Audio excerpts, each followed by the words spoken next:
about,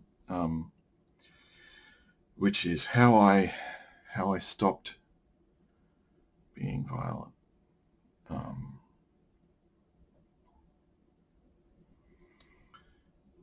Because I said in the last video that that being passionately committed to not being violent turned out not to be enough.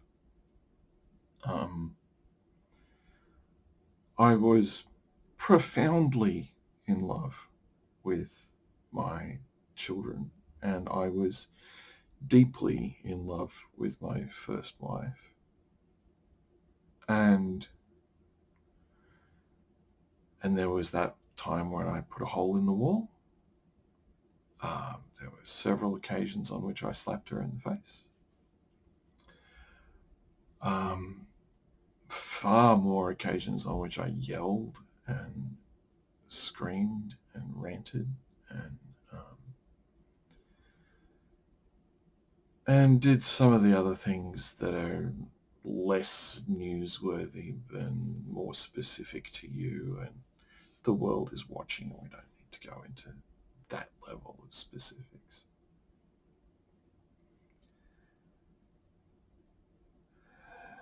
And the men's behavior change program did not help. Not really. It was 2003, and they were using the Duluth method. And if you look up Duluth method on Wikipedia, you can find the essay written by the author of the Duluth method that says, "We stopped paying attention to the facts, and we were concerned with generating publicity, and we were never trying to get men to change their behavior."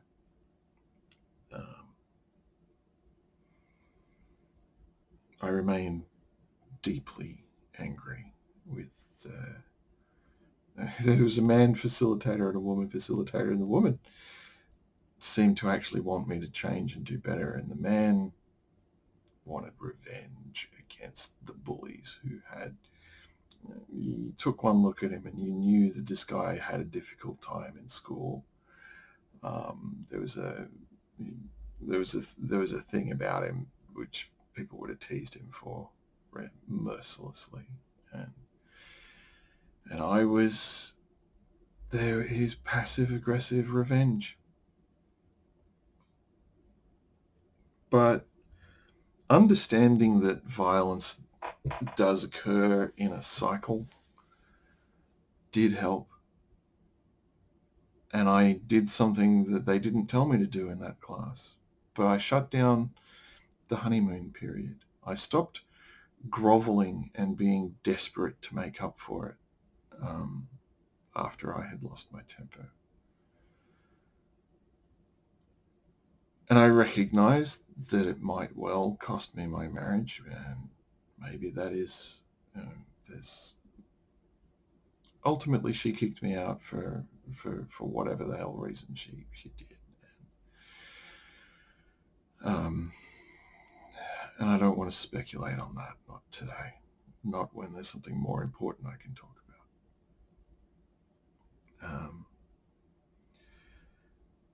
But I stopped feeding that into the relationship. And I picked up a trick from Chinese medical theory, which is the idea that sadness constrains anger. And so if I felt that I was losing my temper, I would think of something sad. And that did help to restrain the behavior.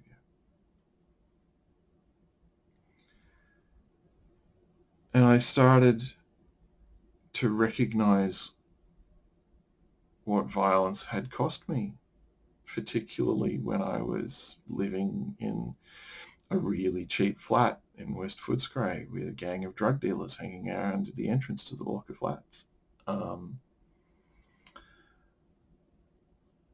It had cost me the comfortable house I was living in. It had cost me the relationship I had with, it wasn't a great relationship with the first wife, I have to admit, but it was a lot better than being alone, and it cost me my relationship with my kids, which and I regret that loss a lot more.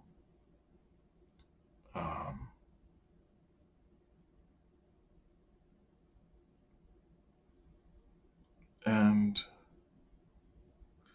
so I knew what it cost me, and so I was really well motivated to try and work out how to make things better. But I still had a long way to go. I would still have tantrums.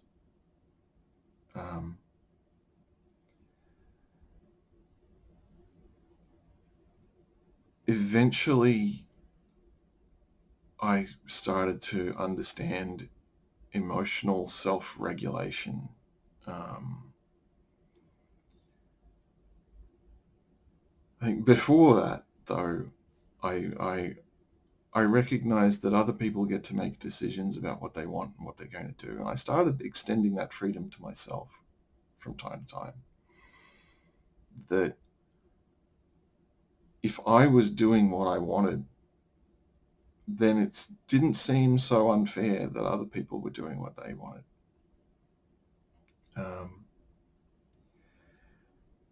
The other thing, one of the big paradoxes, one of the things that I really want people to understand about violent men who, there's different kinds of violent men, right?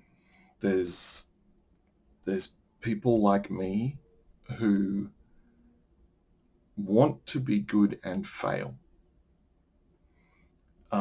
And then there are other men who are less concerned about being good and more calculating in what they do. When you look at pimps, say, and when they lose their temper with their girlfriends, that's calculated, and that is the sort of violence that the Duluth method was trying to publicize, and it needs to be publicized. We need to recognize that people who deliberately manipulate and control and use violence as a tool for manipulation and control are doing a very bad thing. And they will often pretend to be good guys, which makes it, or wanting that they want to be good guys, and that makes it all very tricky. But I don't think I'm the only man in the world who lost his temper because he had learned bad habits. And one of the most paradoxically destructive habits that you can have is to grin and bear it, to pretend that you're okay with things that you're not okay with, and to pretend that you don't need help.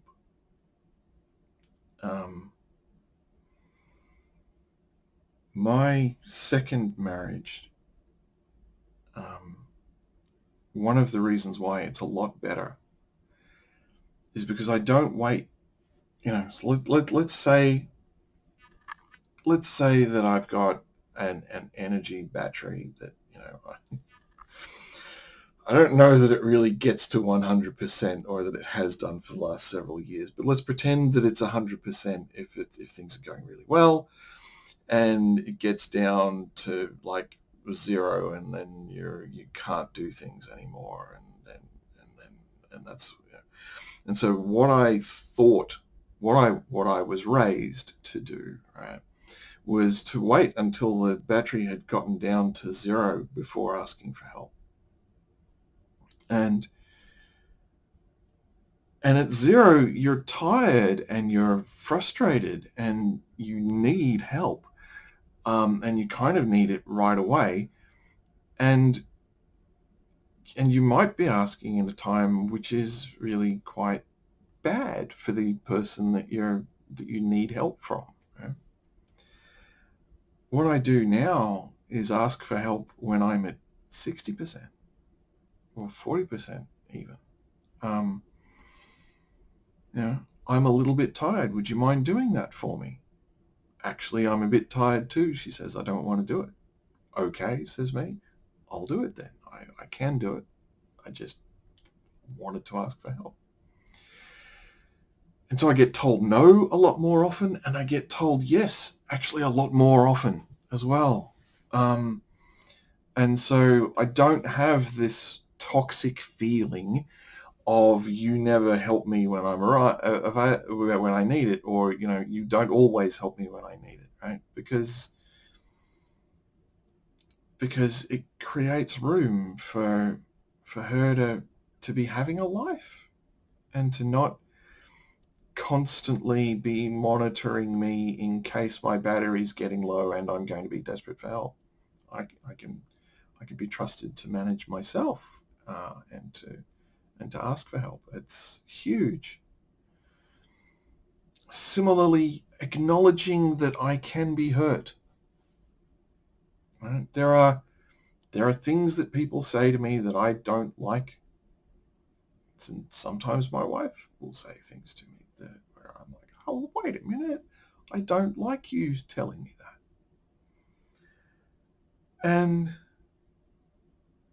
And if I say that, as soon as she says something that I don't like, then we can have a conversation about it, because I have things in the battery. It doesn't have to be that I've been beaten down and down and down and down, and then finally I snap. I can bend instead. And we can agree to have conversations later. I mean, we have lost our temper with each other, right? In this second marriage, this one that's, I'm really pleased with how this relationship has survived 15 years, and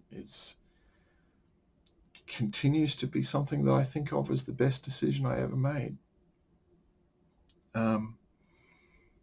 But she's been a crying mess telling me how terrible I am, and I've been a crying mess telling her how terrible she is. It still happens, but there's less build-up, and therefore there's less to work through, and everything that you don't have to work through when the battery's at zero is like, you do it when the battery is at 40%, at 60%, at 80%.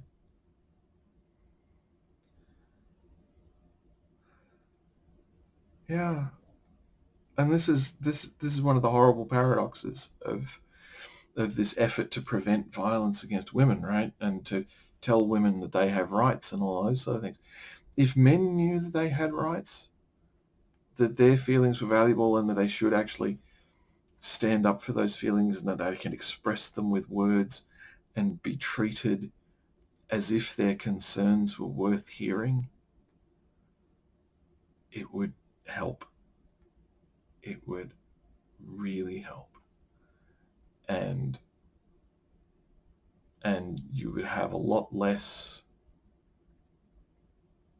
disorganized, upset men being violent because they didn't have the vocabulary to express their feelings in any other way. And you could be more confident, therefore, that the men being violent were actually like real bad guys. Yeah. Boys and girls need to be taught how to say what they want. Yeah.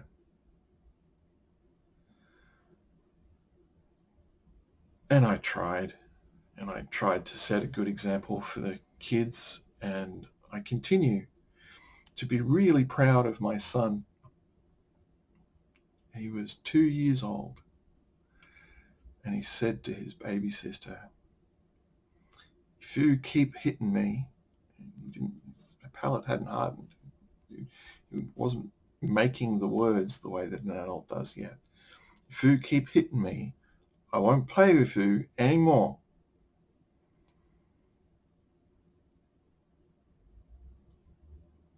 That's,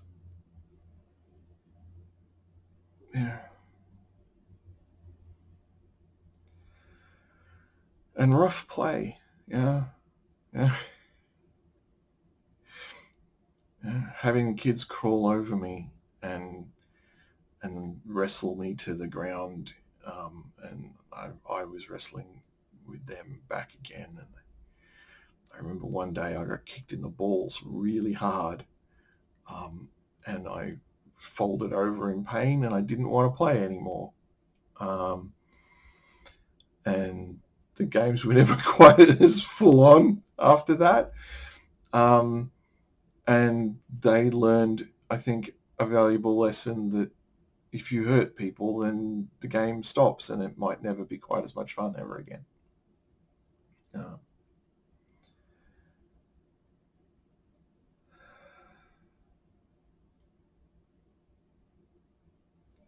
and I have had a lot of practice at talking about how I feel.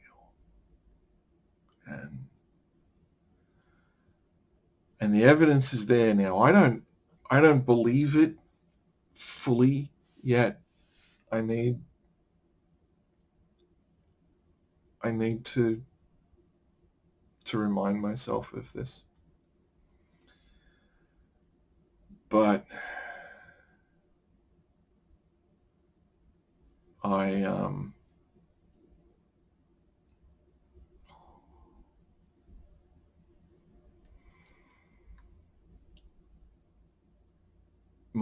my psychiatrist, I said to him one day, listen, I'm really unhappy with the therapy and I don't think it's working. I don't think we've made any progress in the last 6 months. Um, and and he responded to that in a very creative way. um, I said that we need to deal with my phobia of losing my temper. That's my real problem here. And he wound me up right to the edge of breaking point. And I got in a taxi to go home because I'm not driving at the moment. Um,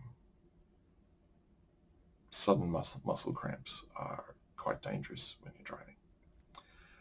Um, got in a taxi, and then taxi driver wanted to talk to me, and I said, listen, I'm actually in a lot of pain. I don't want to talk. And he didn't talk to me anymore. And I got home and I said, I had this really, really tough session and I'm very angry and I don't want to take it out on you, but I really don't know how to handle it. Please just leave me alone because, and so she left me alone. Um, and it wasn't until the next day that I started connecting the dots about how I'd said that I was afraid that I couldn't handle it when I was angry, and he responded by putting that to the test. And it was a test that I passed. I, I got people to help me manage my anger, and I communicated with them, um, and I didn't take it out on anyone. Um,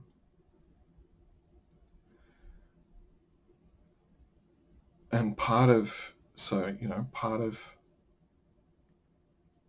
what we need to do is to help men to learn to do that. And part of what we need to stop doing as a society is putting on them the expectations that you put on yourself and on me, and that we continue,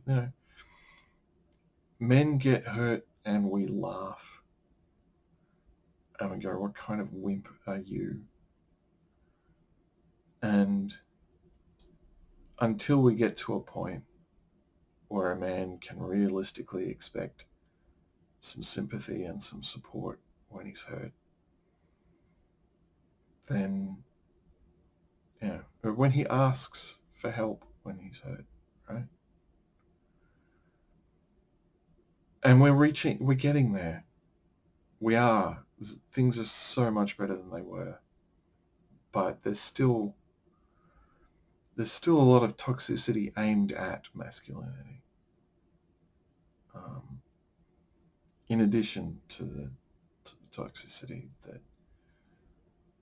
that has been a very big part of maleness and masculinity for a long time.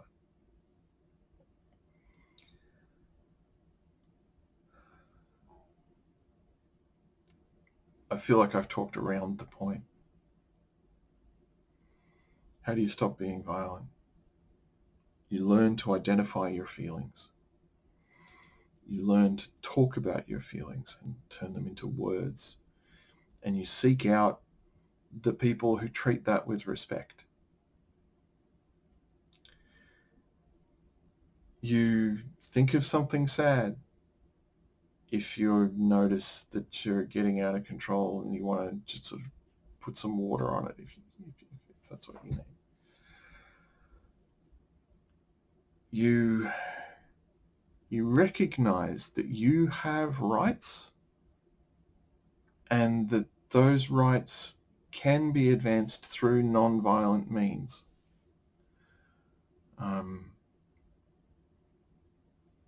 And you seek to educate yourself about the non-violent means that are available.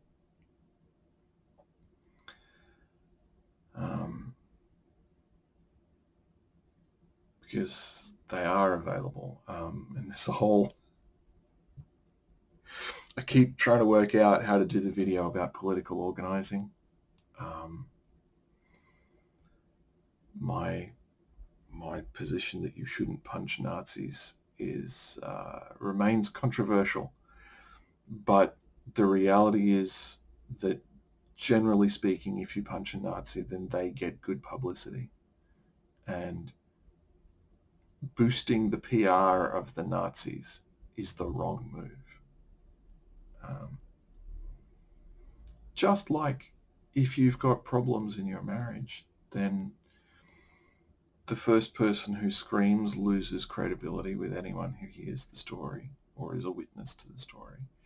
And the first person who actually commits an act of physical violence loses everything. You lose your credibility. You lose the respect of people who find out what's going on. And you become very legitimately a suspect in terms of whether you are, you may well become a suspect in a police investigation, but also more general suspicions that you are engaging in inappropriate controlling behavior. And the best way to avoid that investigation is to just not do bad things. If you don't do the bad things, then people don't start questioning why you're doing the bad things. I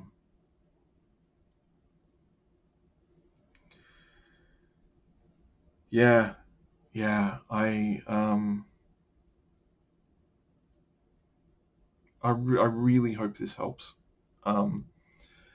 I don't feel confident that I have covered the ground in the right way, and I definitely will try to come back to it. Don't usually whore for comments and likes, but I definitely want to whore for comments, I realise it. And say, if you're a living person who has seen this and you want me to go into detail about any of it, or you want some support because you're finding some part of it difficult, or you have tried this advice and it doesn't work, that I want to hear from you. This project is really important to me. Yeah, time for to stop this for the moment though, and we'll see how it goes.